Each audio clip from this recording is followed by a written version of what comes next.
Hello everyone, welcome to my channel हीम talks.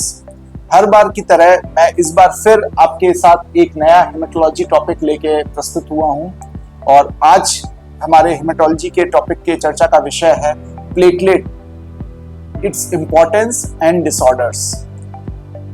जहां तक एक हेमेटोलॉजिस्ट का सवाल होता है, आमतौर पे हमने ये देखा है कि अगर एनीमिया सबसे कॉमन कॉज है हेमेटोलॉजी कंसल्टेशन का, तो सेकंड मोस्ट कॉमन कॉज लो प्लेटलेट्स होता है।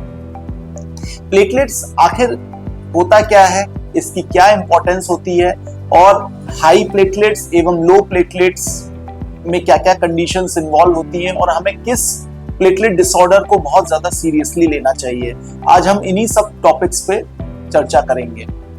सबसे पहले प्लेटलेट्स होता क्या है।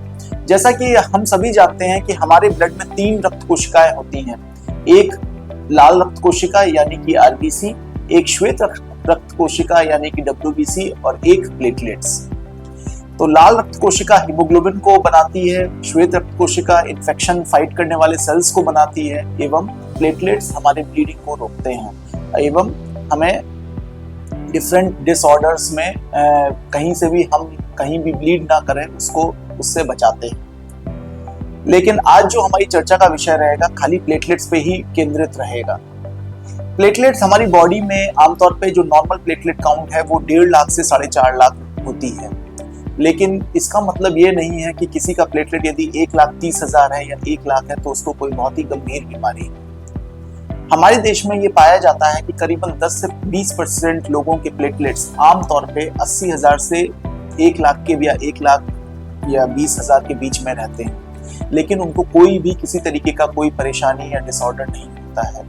ये एक तरीके का जेनेटिक डिसऑर्डर है जिसमें कि प्लेटलेट्स नॉर्मली फैमिलीज में लो रन करते हैं और ये मरीज को कोई किसी ट्रीटमेंट की आवश्यकता नहीं होती है। सेकंड जो मोस्ट इंपॉर्टेंट या क्रिटिकल लो प्लेटलेट जिसको हम कहते हैं वो होता है प्लेटलेट काउंट्स लेस देन 50,000।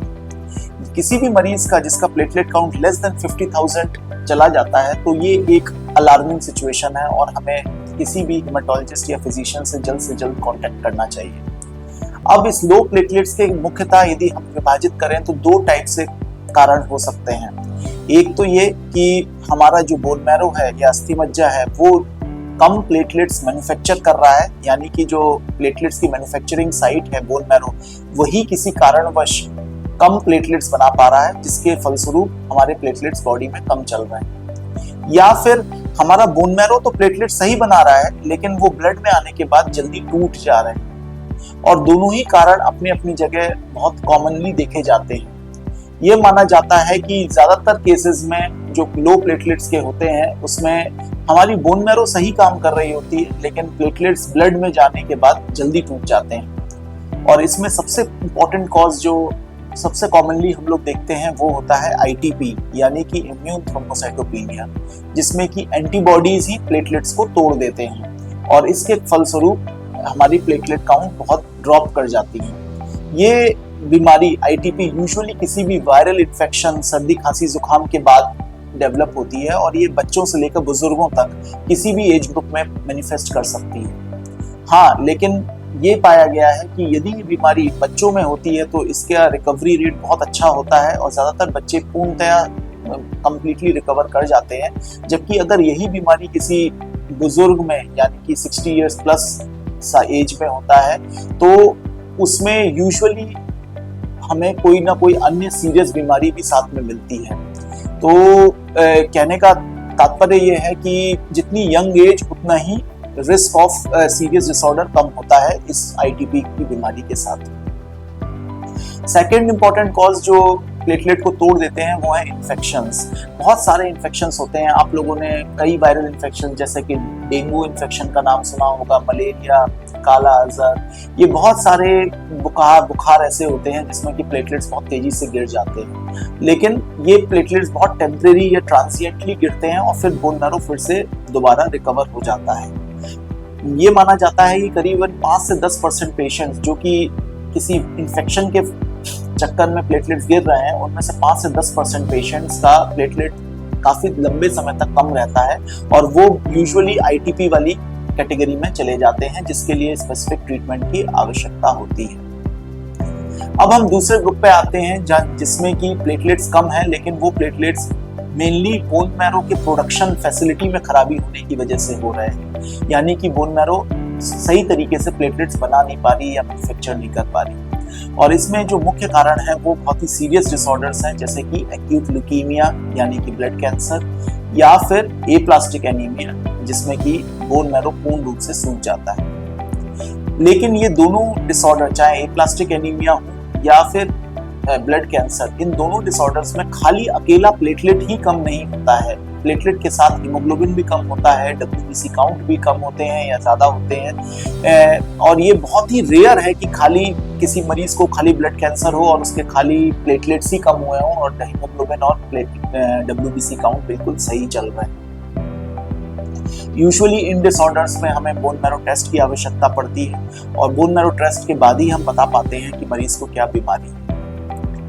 ये तो रही प्लेटलेट कम होने के कारण, मुख्य कारण कहना चाहें, लेकिन कई और भी इम्पोर्टेंट कारण होते हैं प्लेटलेट कम होने के जो कि रैंडमली पाए जाते हैं, और उनमें से सबसे इम्पोर्टेंट कारण है दवाइयों की वजह से प्लेटलेट का कम होना।